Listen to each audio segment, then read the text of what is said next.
On a reçu une quinzaine de créateurs de partout au Québec, à Gatineau, en janvier 2020, pour produire, inventer de toutes pièces une œuvre sonore en seulement 48 heures. C'est le principe du Kino Radio. Je m'appelle Boris Proulx et bienvenue sur le balado officiel de l'événement. Ce que vous allez entendre, comme tout le reste de la série, ça a été produit en 2 jours. 2 jours pour écrire son scénario, enregistrer des sons, faire du montage et dans ce cas-ci, trouver quelqu'un qui a une histoire un peu étrange à raconter. Une histoire bel et bien vraie, précisent ses auteurs. Une histoire qui implique des écureuils et de la musique de synthétiseur. Nicolas Lachapelle, Héloïse Demers-Pinard et Mathieu Bérubé ont voyagé de la Côte-Nord pour nous pondre cette œuvre. Elle s'appelle Og Doi.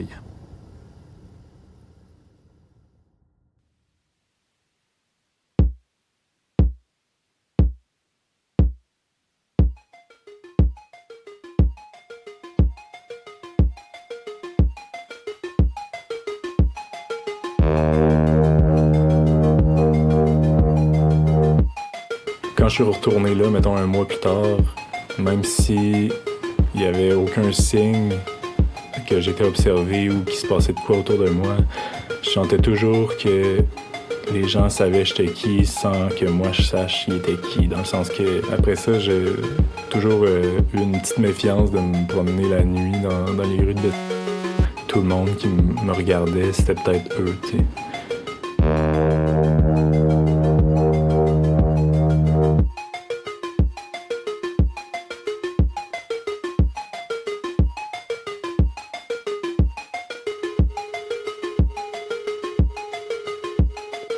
Je suis jamais allé trop dans cette forêt-là, puis je me dis « Ah, je vais y aller, tiens ».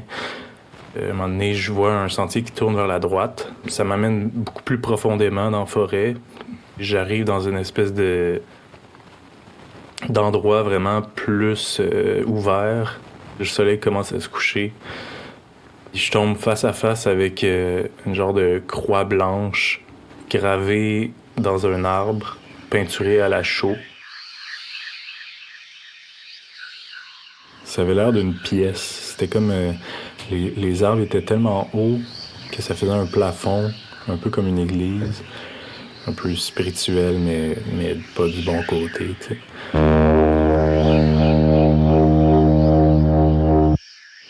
Je me revire de bord, puis il y a un petit chat qui me fixe, qui est comme pétrifié. C'est niaiseux, mais un petit chat pétrifié comme ça. On dirait que ça... Sans le petit chat, j'aurais eu moins peur, là. Juste parce qu'il était là, au milieu de nulle part, ça ajoutait une espèce d'ambiance vraiment étrange, là. Là, j'ai comme un frisson qui traverse mon corps, puis je me dis « Ok, je m'en vais d'ici. » Puis là, à partir de ce moment-là, je me suis toujours senti observé ou suivi. Pas nécessairement par le chat, mais je sentais qu'il y avait une présence. Je me prépare à la suite, là. Je m'en vais chercher de la bière, genre.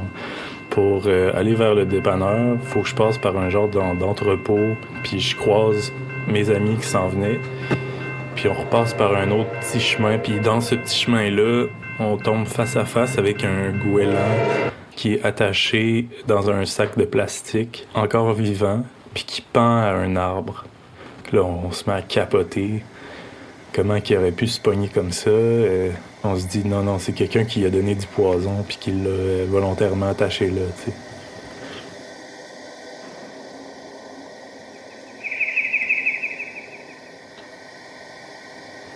On savait pas pantoute ce qui se passait, tu sais. On avait l'impression que quelqu'un jouait avec nous comme dans des films d'épouvante.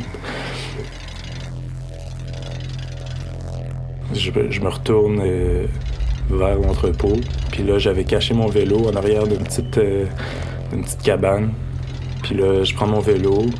Il est peut-être minuit, 1 heure. Il fait super noir, là. Je m'apprête à traverser le petit champ de l'entrepôt.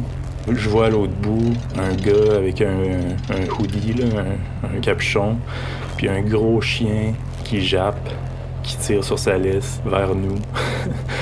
Puis là, nous autres, on avait juste des lampes de poche. T'sais, on commence à être stressés, là. Fait que là, on décide d'essayer de l'aveugler avec nos lampes de poche.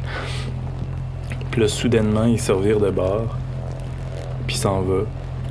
Fait que là, nous autres, on se dit, OK, là, on s'en va d'ici.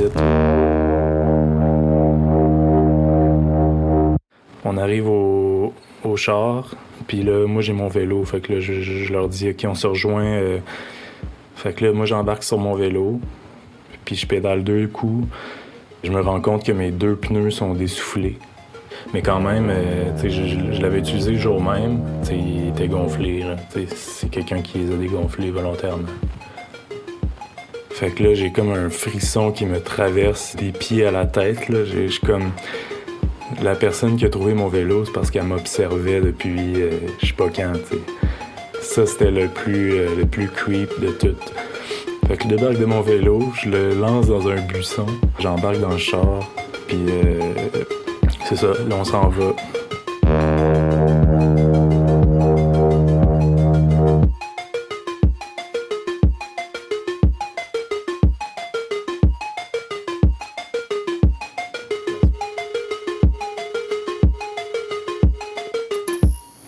La soirée même, je vois un petit gars qui est de l'autre côté de la rue, il y a une lumière, il traverse.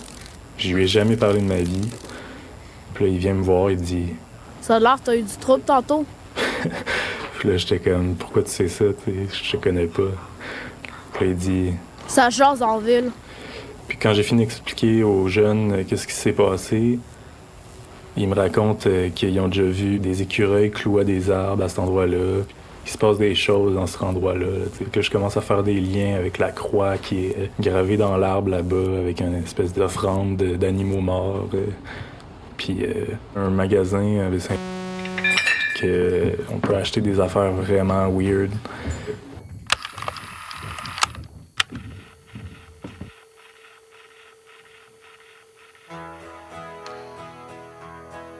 On peut acheter des queues d'écureuil pour 2 piastres. La personne elle a une énergie vraiment bizarre, puis clairement elle avait des liens avec ça. Là.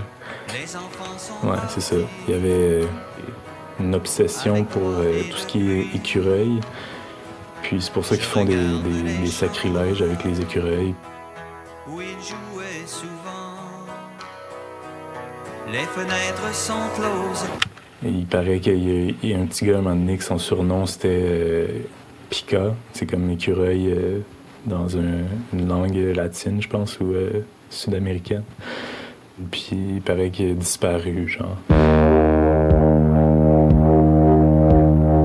Mais ça, c'est toutes des rumeurs, là, mais...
Puisque tout n'est pas en vain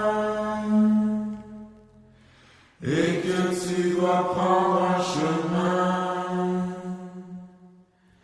ouvre les yeux, tends les oreilles, watch-toi, on te surveille.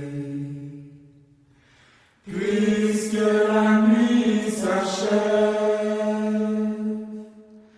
que tu frémis jusqu'à la scène, réglons nos montres à la même heure, il est 5 heures du matin.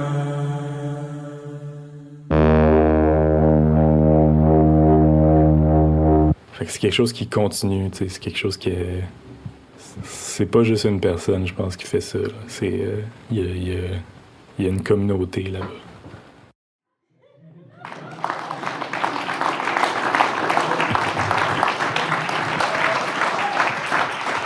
C'était l'œuvre de Nicolas Lachapelle, Héloïse Demers-Pinard et Mathieu Bérubé. Félicitations, la gang! Fait que Mathieu, Héloïse, il manque notre ami Nicolas. Qui a pris l'avion pour retourner sur la Côte-Nord et il travaille demain matin. Fait que là, dites-moi, avec ça, le but, est-ce que c'était de faire peur, de faire rire, de créer du suspense? L'idée est venue c'est du documentaire en passant. C'est, en fait, comment appelles-tu ça? Une absurde fantaisie documentaire. C'est une histoire véridique qui, quand Transistor nous a donné le thème, on réfléchissait et tout, puis je me suis dit, il n'y a pas un de nos amis qui nous a déjà conté une histoire satanique qui se passe dans une ville, qui a été bipée pour l'occasion. Et donc, on est parti un peu sur cette idée et on l'a interviewé par téléphone. Il nous a raconté cette histoire et c'est en faisant le montage qu'on s'est rendu compte à quel point c'était ridicule, finalement, et que c'était vraiment paranoïaque. Donc, la nuit, pour nous, a été une inspiration paranoïaque. Quand on est dans la nuit et que tout devient vraiment épeurant et on se fait des peurs et tout devient un culte satanique avec des écureuils morts. Comment vous avez utilisé le son et l'espèce de contre-champ invisible pour créer cette histoire-là, les effets? Mathieu est auteur, compositeur, interprète, ça aide beaucoup pour la composition. Je pense que il y a Nicolas qui a dit quelque chose d'assez important qui me faisait rire au début, puis finalement ça se trouve être assez vrai. Il nous a dit là, il faut faire confiance au processus. T'sais. Puis au final, on n'a pas su qu'est-ce qu'on faisait avant un certain temps, puis on s'est beaucoup amusé, puis on s'est fait rire. Je me souviens on a été crampés autour de la table ici pendant plusieurs heures, là. Ouais, à pleurer, puis à un certain point, c'est facile de se dire comme on est juste fatigué, puis c'est vraiment plate, là. Fait que finalement, juste de continuer à travailler puis d'aller jusqu'au bout de chacune des idées, ça a été vraiment la règle d'or de nos 48 heures. Il y avait aussi l'idée d'un village, parce que, Mathieu habite à Natashquan, qui est un village de 150 personnes. J'habite à Sept-Îles. Et cette idée d'oppression aussi d'un village qui sous-tendait l'idée aussi de l'espèce de chorale à la fin. Il y avait des fantasmes aussi là-dedans. Comme quoi? La chorale, c'était comme... j'ai envie de faire une chorale. Une bucket list, là. Faut faire une chorale. On va essayer de la plugger, là. C'est fait. Tu disais tout à l'heure, Héloïse, que Mathieu, t'es auteur, compositeur, interprète. Nicolas est documentariste, réalisateur. Toi, tu viens de quel background pour en arriver à Gatineau en janvier 2020? Mon Dieu, mon background, ça, c'est compliqué. La littérature. Puis l'histoire, à la base, là, j'essaie de voir qu'est-ce qui est au premier ou au deuxième degré, mais vous avez dit quand vous avez appelé votre buddy qui a vécu ça, est-ce que vous pensiez que c'était un récit un peu plus réel ou c'était vraiment déjà dans cette fantaisie absurde? On a manipulé énormément ce qu'il nous a dit. Là. On a coupé beaucoup d'informations aussi. On a choisi, je pense que... On le savait pas. Nous, on pensait... Il m'avait déjà parlé de ça, mais je pense qu'il me l'avait jamais raconté au complet. Puis on l'a appelé très tôt hier matin. Il était 8 heures et il partait pour un chalet. Donc, il était en train de pacter son stock. Puis il était très fatigué. Donc, d'où un peu l'espèce d'adolescent un peu moté. Je ne sais pas si vous connaissez le terme qu'on utilise beaucoup. Un peu comme nonchalant. Donc, ça a donné un ton assez drôle quand même parce qu'il raconte des affaires qui sont... Il se passe rien. Il se passe rien, puis il est comme... Là, j'ai eu peur, tu sais. Puis c'est la façon qu'il le livre d'une façon quand même fabuleuse qui a fait en sorte que je pense qu'on a pu faire il y a certains éléments, tu sais, comme le goéland, qui est comme... Ça, c'est quand même un peu plus trash qui apparaît. Puis c'est là que je pense que la poésie embarque par-dessus le documentaire, puis c'est plus juste le personnage en soi. Ça sert à rien de se questionner sur la réalité de ça, là, finalement. C'est ça. Puis on voulait vraiment faire une chute narrative, finalement, de quelque chose de vraiment trash ça devient de plus en plus absurde. Puis là, l'apparition des écureuils, qui sont finalement vraiment juste... Une bande fatale. Une bande fatale. Une bande fatale. Je vous pose une dernière question que j'aurais dû poser à la première équipe, mais c'est quoi le titre de l'œuvre? Ah, mon Dieu. C'est Ogdoy. Est-ce qu'on développe là-dessus? Oui. Oui, OK. On explique la genèse de ce nom-là. Bon, Nicolas nous est arrivé, on a fouillé sur les Pika, là, parce Pika, c'est le nom scientifique pour certains écureuils. Donc, voilà. Pikachu vient de Pika, d'ailleurs. Ouais, voilà. Et en mongolien, et là, notre seule source, malheureusement, c'est Wikipédia, puis c'est la seule qui peut confirmer ça. Fait que, Page anglophone. page anglophone de Wikipédia sur Pika, alors allez vérifier ça. Ogdoy, en mongolien, ça veut dire Pika. Écureuil. Écureuil. Voilà. Ben, merci beaucoup à vous trois. On salue Nicolas, qui est loin. Héloïse et Mathieu, bravo. Ogdoy, c'est un documentaire, selon ses auteurs. Héloïse Demers-Pinard est autrice. Elle a écrit le livre « 3 chambres sans lit ». Nicolas Lachapelle est journaliste et documentariste. On pourra bientôt entendre Nicolas et Héloïse en ski de fond pour un projet documentaire sur la Côte-Nord. Et finalement, leur comparse Mathieu Bérubé est auteur, compositeur, interprète. Son plus récent album s'appelle « Roman Savon ». La voix que vous entendiez était Tom Demers. On me l'a décrit comme suit. Un autre créateur sonore qui a vécu un moment sur la Côte-Nord. Cette œuvre a été réalisée en moins de 48 heures lors du Kino Radio, un événement qui s'est tenu à Gatineau, capitale de la balado, du 17 au 19 janvier 2020. On remercie ceux et celles qui sont venus d'aussi loin que la Côte-Nord. Si ce genre de projet créatif vous emballe, vous êtes les bienvenus à continuer l'aventure avec le Festival Transistor. C'est ce printemps. Ça se passe à Gatineau, au Québec. Entre-temps, vous pouvez vous mettre à l'oreille le reste de la série Kino Radio.